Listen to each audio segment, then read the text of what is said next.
Marceline, great times as always. Let's really get this swing dialed. That way when you go and play other places, you have a good time and you don't have to feel like you just have to hit balls all the time. But really, once we kind of get the hang of this, it's going to be very easy to create speed and also hit the ball solid. So here are kind of some of our goals. As we go back, not a huge focus at the moment, but just always kind of be aware when you practice maybe of feeling like you're low.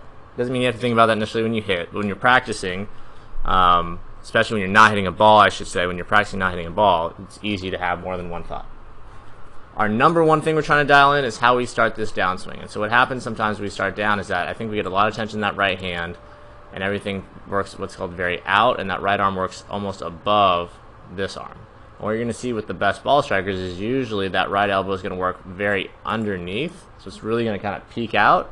And then because of that, and especially when you have soft wrists, that's going to get the club to kind of be more back there. So I got Annika here. She was one of the longest on the LPGA Tour ever. And what you're going to really notice, not a ton of hinge back, right? Pretty wide. But as she comes down, what are we noticing? Arms working under, clubs working back, and then as she gets into impact, her hands are in front of her right leg versus kind of behind the right leg. So that's a different arm position than we are here on the left. And because of that, we can't really release it, because if we did, it would go way to the left. So we did a ton of different drills, and then also let's look at this one from this side. From this side, similar stuff. I just want you to feel like as you come down, and even at the top, that this elbow is more here, and then it shoots as much this way as you can coming down. And whenever you get that look right there of the right arm high and out, that's when you're going to have kind of that same result.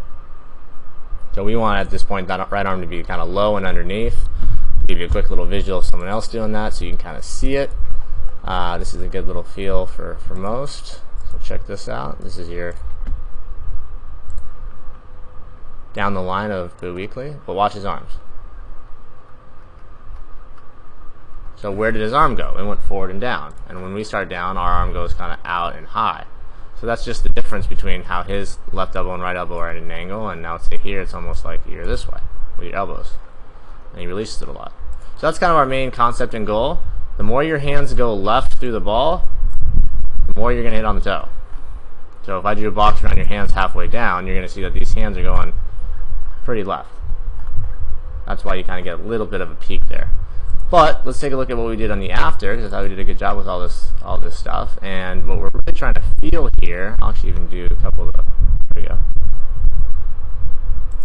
is we're trying to feel like when we have this club, our left hand is going to go towards that tee, wrong tool, towards this tee. We're going to have a little bit of a pressure putting onto our left foot. See how much angle you have in, and we're really trying to release it. And as we get better at that, we can do it with both hands, which I think we got on this one actually. Check this out. Back. A little narrow on the backswing on that one. I think the second one was better actually. So back, that's perfect. And then watch as we come down. That's the look we want. So I know you can do it. I see you do it every lesson. It's just kind of getting the hang of it when we're hitting balls and we're on our own. Trying to dial in this position here. Hands are ahead, and then really trying to release the club back up the other way. Kind of making that swoosh noise that you love that I say after the ball. But you can really kind of see how athletic that looks and how much that looks like a swing. Boom. You know what I mean? That's kind of our goal. And then from this side, when you do that too, which is kind of cool to see, you do a very good job of getting your arms more in front of your body. Like when you watch this one here coming down, I mean, it's totally different with how that right arm works compared to the first one today. This is how the right arm worked. And that's just massive, right? Very, very different. And then it re-releases up that way. And there's no chicken wing, and then here there's more chicken wing. So just know your tendencies, try to overdo them. As a drill, what I thought was really good for you, which gave us better results, was trying to feel like we set up to the ball and then doing practice swings where we just consistently hit here. And you're going to try to hit there from getting the elbow as far out as possible and then not letting your arms swing in too much. So the more your arms kind of stay out like that versus how they swing in on the one before it, that's going to help us not toe it. So anytime you're towing it, you know that your arms are just going a little bit too left. So not bad, it's getting there. This one, the arms went a little bit, pretty good actually through here. Could maybe be a hair better.